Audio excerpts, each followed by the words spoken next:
Et voilà, tu as peut-être du temps Voilà, ce soir, Gérald. je crois qu'on s'est tous dit bonjour. Si ce n'était pas le cas, ben, bonsoir, hein. Et voilà, aujourd'hui, on va parler d'un miracle que Jésus a accompli. Nous connaissons tous ce texte qui se trouve dans l'évangile de Luc, à partir au chapitre 5, pardon, chapitre 5 de l'évangile de Luc, à partir du verset 17. Un jour, Jésus enseignait. Des pharisiens et des docteurs de la loi étaient là, assis, venus de tous les villages de Galilée, de la Judée et de Jérusalem. Et la puissance du Seigneur se manifestait par des guérisons. Et voici, des gens portant sur un lit un homme qui était paralytique cherchaient à le faire entrer et à le placer sous ses regards. Comme ils ne savaient par où l'introduire à cause de la foule, ils montèrent sur le toit et ils le descendirent par une ouverture avec son lit au milieu de l'assemblée devant Jésus. Voyant leur foi, Jésus dit, Homme, tes péchés sont pardonnés.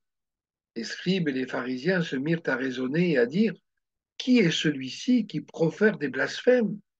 Qui peut pardonner les péchés si ce n'est Dieu seul? Jésus, connaissant leurs pensées, prit la parole et leur dit, Quelle pensée avez-vous dans vos cœurs? Lequel est le plus aisé de dire tes péchés te sont pardonnés ou de dire lève-toi et marche? Or, afin que vous sachiez que le Fils de l'homme a sur la terre le pouvoir de pardonner les péchés, je te l'ordonne, dit-il au paralytique, lève-toi, prends ton lit et va dans ta maison. Et à l'instant, il se leva en leur présence, prit le lit sur lequel il était couché et s'en alla dans sa maison, glorifiant Dieu. Tous étaient dans l'étonnement et glorifiaient Dieu, remplis de crainte. Ils disaient, nous avons vu aujourd'hui des choses étranges. Et c'est sur certaines de ces choses étranges que je voudrais que nous nous arrêtions ce soir. J'en ai relevé au moins quatre. Sans doute qu'on pourrait en trouver d'autres, mais ça nous suffira pour notre réflexion de ce soir, pour nous laisser interpeller une fois de plus par la parole de Dieu, parce que nous avons tous besoin de faire des progrès, nous avons tous besoin de comprendre davantage les choses, tous besoin de nous laisser toucher, transformer par la puissance du Seigneur. Alors la première de ces choses étranges, ce sont les pharisiens assis. On l'a lu, hein, les pharisiens, ils étaient assis. D'habitude, dans l'Évangile, on les trouve souvent debout au coin des rues, faisant des prières pour être entendus de tous. Ils se font voir et entendre et ils se vantent de plein de choses, de respecter la loi, de donner la dîme, d'être les paroles de Dieu auprès du peuple. Et là, on les voit assis aux pieds de Jésus. Ils ont choisi la bonne attitude, la bonne part, comme il est écrit par rapport à Marie, qui est elle aussi aux pieds de Jésus. Et je pense que nous pouvons nous exhorter les uns les autres et nous exhorter chacun soi-même à être dans cette attitude. Parce que c'est vrai que nous sommes souvent affairés, pressés, ou alors indifférents, ou alors nous ne voyons pas les choses comme elles sont, mais le Seigneur nous arrête et veut que nous nous arrêtions nous-mêmes pour nous mettre à ses pieds et pour recevoir sa parole. Alors je le dis pour moi-même, hein, parce que c'est vrai que la vie, et peut-être surtout la vie d'aujourd'hui, nous mange notre temps, nous mange notre attention, nos pensées, on réfléchit à plein de choses et même pendant qu'on prie, pendant qu'on est au Zoom ou pendant qu'on est en présentiel à l'église, il y a plein de choses qui peuvent nous passer par la tête et on est souvent distrait ou pas assez attentif, disons, à ce que le Seigneur veut nous dire. Ce soir, nous sommes là, chacun chez soi et tous ensemble sur ce Zoom, à l'écoute de la parole de Dieu. Et Seigneur, aide-moi à me mettre plus souvent à ton écoute. Aide-moi à m'arrêter quand il le faut. Bon, il y a certains de nos frères et sœurs qui ont été arrêtés par la maladie, qui ont dû être hospitalisés. Certains ne peuvent même plus se lever. Et beaucoup ont dit, eh bien, il fallait cela pour que je m'arrête vraiment et pour que j'écoute le Seigneur. Oui, Dieu nous amène vers lui pour que nous pensions à notre âme, que nous pensions à nos besoins spirituels, que nous pensions à ce qui peut-être nous fait défaut encore parce que nous n'avons pas tout compris, parce que nous n'avons pas été assez attentifs, parce que nous avons négligé certaines choses et le Seigneur vient pour combler ces manques, pour nous remplir de lui et nous remplir de sa pensée. Alors, je pense que nous pouvons, ça peut être un premier sujet de prière et il est quelque part, il est quotidien pour chacun d'entre nous.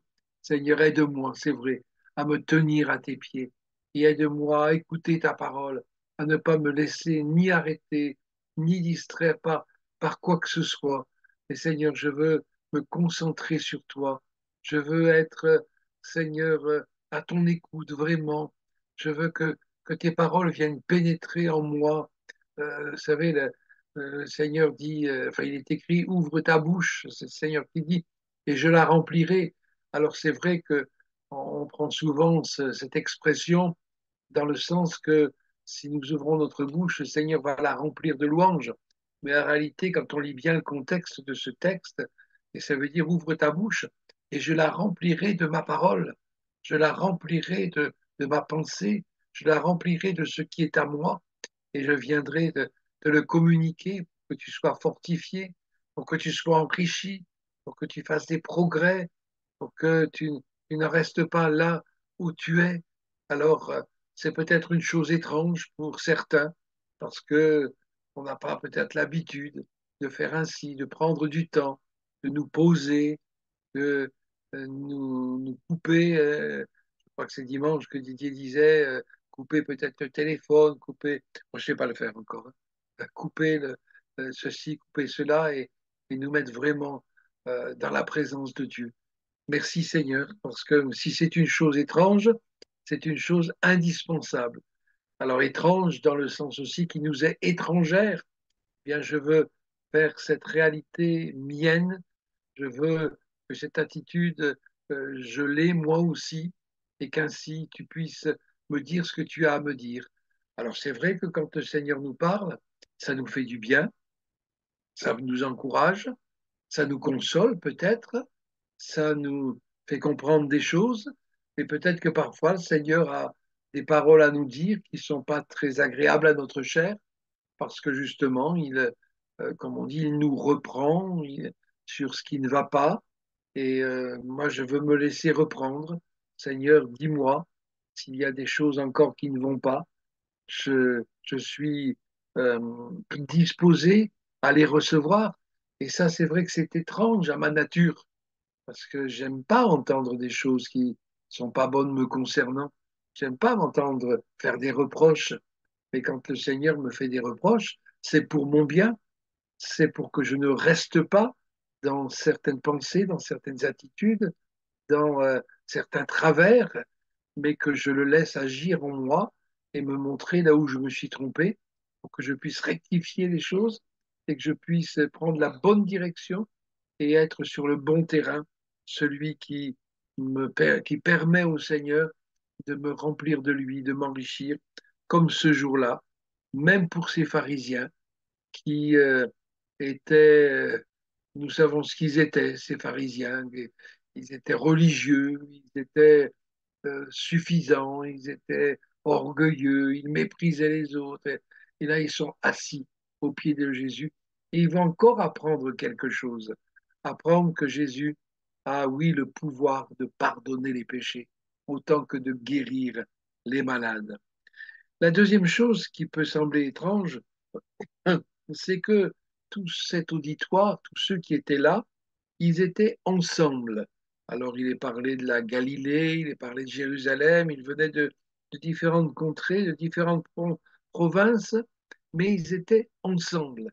Et quand on pense à l'Église et à la nôtre en particulier, c'est vrai que c'est aussi une chose étrange que nous nous retrouvions ensemble, mais vraiment ensemble. alors que nous sommes d'origines différentes, parfois de races différentes, issus de contextes différents, avec un passé qui est propre à chacun, avec des expériences particulières, bonnes et mauvaises, avec des sentiments qui sont, oui, qui nous, comment dire, qui sont plus ou moins bons ou plus ou moins mauvais, avec des blessures, avec plein de choses. Mais nous sommes ensemble. C'est Jésus qui réunit ces gens-là. Ils sont venus entendre Jésus, entendre son enseignement. Et c'est Jésus qui nous réunit. Alléluia. Jeunes et vieux, comme on l'a chanté il n'y a pas longtemps, hein. Jeunes et vieux se réjouiront ensemble. Et c'est bon de pouvoir être ensemble. C'est bon. Alors, quand je dis jeunes et vieux se réjouiront ensemble, pendant quelques secondes, je me place parmi les jeunes, vous voyez, hein. Mais non, mais quel que soit notre âge, quelle que soit no- notre, comment dire, notre aptitude à recevoir justement du Seigneur, à nous laisser enseigner, à nous laisser transformer, bien Jésus les réunit. Rappelons-nous que nous sommes tous égaux devant Dieu et que le Seigneur connaît les besoins de notre cœur. Euh, Quel que soit notre niveau social, quelles que soient nos capacités intellectuelles, les études que nous avons faites ou pas faites, l'important c'est que nous puissions être tous ensemble. Et oui, comme on l'a entendu aussi ces jours derniers, l'adversaire, il vient lui pour diviser. Mais ne lui laissons pas, hein, comme c'est l'expression biblique aussi, ne lui cédons pas un iota, ne lui cédons rien. C'est un méchant qui voudrait que la communion fraternelle ne soit plus une réalité. Nous vivons des choses qui permettent à cette communion fraternelle d'être de plus en plus réelle, de plus en plus forte, les liens de plus en plus forts. Alors ne permettons pas à quoi que ce soit de venir nous perturber et nous éloigner les uns des autres. Et s'il y a des choses que nous ne comprenons pas, on en parlait avec quelqu'un qui est venu à la maison hier, eh bien, s'il y a des choses, ne nous, comment dire, n'hésitons pas à demander, parce que parfois nous n'avons pas compris, parce que parfois nous avons dit une parole que qui avait peut-être plus de signification que ce qu'on aurait voulu lui en donner. Et puis, alors oui, aidons le Seigneur. Je sais que j'ai dû faire pour ma part un effort sur moi-même, sur ma façon d'être, parce que parler, parce que partager, parce que discuter, parce que me livrer et, et demander des comptes aux autres même, eh bien, c'était pas du tout dans ma nature, mais c'est indispensable pour que le Seigneur soit glorifié au milieu de nous. Bénissons le Seigneur de pouvoir être ensemble. Bénissons le Seigneur de la réalité spirituelle de la communion fraternelle. Parce que comme je dis souvent quand j'en parle, c'est pas seulement apprécier le fait d'être avec des amis, des frères, de nous sentir bien ensemble, mais c'est une réalité spirituelle qui justement permet de gagner du terrain sur celui de l'adversaire, qui permet que notre lumière luise davantage et qu'elle éclaire les ténèbres et qu'elle chasse les ténèbres. Oui, notre point commun à tous, c'est que nous sommes des pécheurs perdus au départ, mais des pécheurs sauvés par grâce. Nous sommes tous aimés de Dieu. Jésus est mort pour chacun d'entre nous et pour nous tous à la croix, afin que nous formions, oui, une famille, que nous formions une église. Et c'est pas, comment dire, c'est pas quelque chose de, euh, je sais pas quel terme employer. Le terme qui me vient, c'est de gentillet, vous savez, comme on dit, les bisounours, hein. Non, non, comme je disais, une réalité spirituelle. C'est une force. Alors ne laissons pas l'adversaire venir saper notre force, venir diminuer notre force. Amen. La troisième chose étrange que j'ai relevée, c'est ce toit ouvert. Ils ne pouvaient pas aborder Jésus à cause de la foule, alors ils sont passés par le toit au lieu de passer par la porte. Parfois, le Seigneur nous fait passer par certains chemins pour se révéler à nous, pour que nous le voyions tel qu'il est, pour que nous puissions recevoir les bénédictions dont nous avons besoin. Et parfois, c'est vrai, ce sont des chemins étranges auxquels on n'aurait pas pensé. Mais faisons confiance au Seigneur. Il sait par où nous faire passer. C'est vrai qu'il y a des chemins, nous aurions préféré ne pas les connaître, comme le chemin de l'épreuve, le chemin de la maladie, le chemin de la souffrance. Mais reconnaissons que quel que soit le moyen dont Jésus se sert, quel que soit le chemin par lequel il nous fait passer, cela a été, cela est bénéfique pour nous. Et même si sur le moment, nous ne sommes pas heureux de la situation, plus tard, en considérant les choses que Jésus a faites, en se servant de certaines situations, on peut le bénir, le louer, lui rendre grâce. Ils sont passés par le toit. Alors bien sûr, ce n'était pas des toits pointus comme en Normandie ou en Auvergne par rapport à la neige, mais c'était des toits qui étaient plats, mais ils sont passés par ce toit. Ils ont découvert ce toit pour venir amener leur ami au pied de Jésus. Et puis, dans cette démarche, je vois aussi le fait qu'il ne faut pas hésiter, il faut persévérer, il ne faut pas nous laisser arrêter par quoi que ce soit. C'était des bonnes choses qui étaient là, qui arrêtaient finalement, parce que cette foule qui se pressait autour de Jésus, c'est une grâce de voir la foule se presser autour de Jésus. Mais pour eux, c'était comme un obstacle. Alors ils ont grimpé sur le toit. Ils ne se sont pas laissés arrêter. Et il y a tant de choses qui souvent voudraient nous arrêter de nous approcher de Jésus. Mais ne laissons pas ces choses. Ne laissons pas le découragement. Ne laissons pas l'incompréhension, ne laissons pas l'amertume, ne laissons pas plein d'autres choses dont nous parlons souvent finalement nous arrêter et nous empêcher de nous approcher de Jésus. Et puis enfin, la quatrième chose étrange que j'ai relevée, et puis c'est peut-être la première à laquelle on pense, bien sûr, un paralytique qui porte son lit. Avant, c'était le contraire. C'était son lit qui le portait. Et encore, il fallait quatre amis pour porter le lit. Mais Jésus change tout. Alléluia.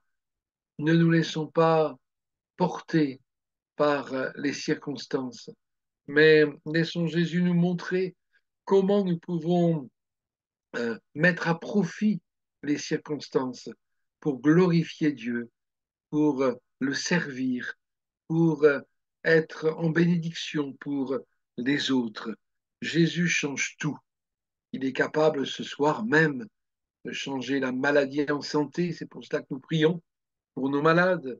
Il est capable de changer l'esclavage en liberté, que ce soit des bien-aimés qui sont aux prises avec les ténèbres, que ce soit une addiction quelconque, plus ou moins dure à enlever, à éradiquer. Il est celui aussi qui, dans l'Évangile, on le voit, hein, qui est capable de changer, de faire vivre quelqu'un qui est déjà mort, et surtout sur le plan spirituel. Alors Seigneur, merci, merci de bénir, bénis nos sœurs qui se sont fait baptiser dimanche, et puis bénis ceux qui viennent au milieu de nous pour qu'ils passent aussi de la mort à la vie. Oui, Seigneur est capable de nous donner cette paix qui surpasse toute intelligence. À la place du désespoir, il est capable de nous remplir de sa joie. Il est capable de nous donner des assurances éternelles.